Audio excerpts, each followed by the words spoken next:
Sidoo walaalayaal ku soo dhawaada channelkayga African Culture. Maanta waxaan rabaa inaan ka hadlo quruxda gabdhaha Soomaaliyeed. Gabadha walaashayna u jeeda quruxdeeda maasha Allah. intiina xiran tahay quruxley.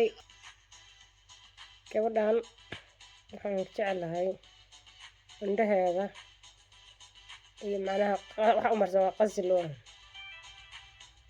gabar aad u qurux badan waay maasha Allah. waji qurxan leh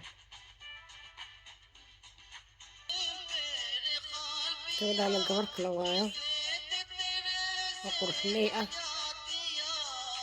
oo aad u qurux badan ogsoono inay qurux badan tahay aad ay ogsoontahay inay qurux badan tahay madal biyaa ma ogi laakiin waa gabar aad u qurux badan maasha Allah. ilaahu guusay gabadhan indhaheeda arag indhaheeda waxay u egyihiin maaragtay indhaha waxay leedahay brown ah qurux meeran haddana waxay leeyihiin brownkeeda waxay yihiin indhaheeda ah waxaa jira xayawaano leh maaragtay indhahaas oo kaleeto sab brown oo qurux meeran waa ka arki kartaa qaarkood insha Allah maasha Allah. indhaheeda waxay yihiin maasha Allah waxaan la heli karin oo soo jiidanaya wajigeeda dhan quruxsay u tahay ilaahay waa ku farayareystay quruxdeeda gabadhaas arag yaa aad ay u qurux badan tahay maasha Allah.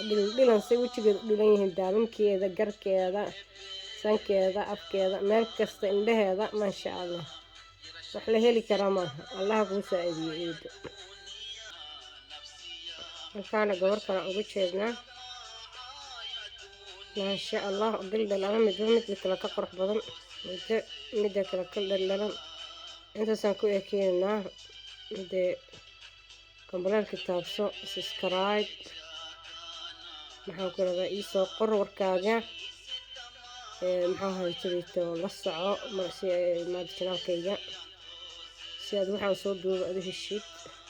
Assalaamu calaykum waraxmatullaahi wabarakaatuh.